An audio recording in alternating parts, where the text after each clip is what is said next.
In this lesson, we'll cover moving and copying. So the first thing we're going to do is we're going to actually use the move command.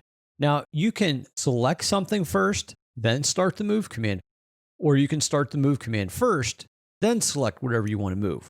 What I'll do for the first example is select something first. So I'm going to pick one of the diffusers on your screen. And the diffuser is actually the square with an X through it. Now, once I select it, it becomes highlighted. You see dimensions for where it's placed and the properties display for that element on the left in the property area. Now, to invoke or start the move command, in the middle of your ribbon, on the modify panel, I'll select move. Once you select that, Revit is now asking you to pick a base point to start your measurement from, so you know how far you're moving and in what direction. Typically, I like to choose a center point or an end point of whatever object it is I'm moving, but it doesn't have to be that way. So in this example here, I'm going to select the midpoint. After you select that, once you start to move your mouse, you actually see a distance showing you how far away from that point this object is being moved.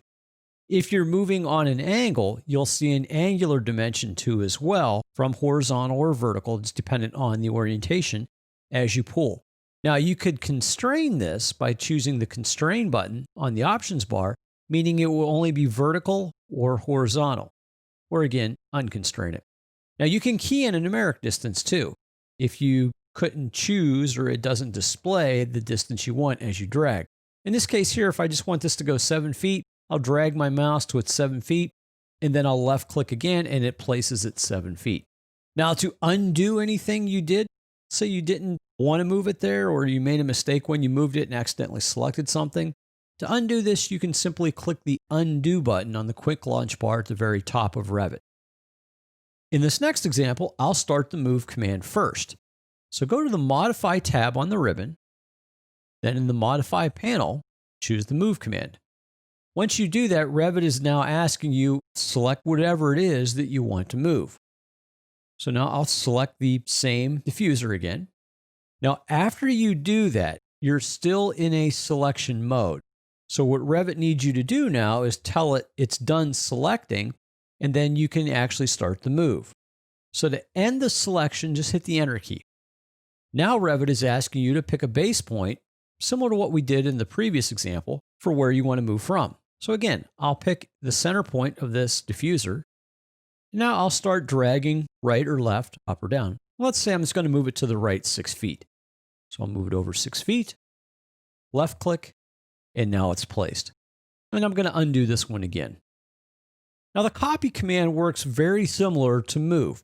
The only difference is that it copies, and you can make multiple copies. Just like we did with the move, let's start out by the first example of copy by selecting the element you want to copy first. I'm going to choose this diffuser again. Once I do that, on the ribbon in the modify panel, I'll select the copy command. Now, if the copy command started, just like with the move command, it's asking me to pick a base point. And like I did with the move command, I'll choose the center of the diffuser, and then I'm going to move my mouse vertically 8 feet, and then left click. And I made a copy. Now you can also make multiple copies. So for this example here, let's start the copy command first. So go to the modify tab. In the modify panel, click copy. And just like the move command, Revit's asking you now to choose whatever you want to copy. So select the diffuser you just copied. After you're done selecting, hit the Enter key. And now before we pick a base point, on the options bar, click multiple, because this will allow me to make multiple copies. Now let's pick our base point. Move back into the center of the actual diffuser, click it, and drag your mouse to the right, let's say 7 feet. Left click to place it, drag to the right of that diffuser, 7 feet. Left click to place it. And you can keep going and going and going, making as many copies as you want until you end the command, simply by clicking the escape key.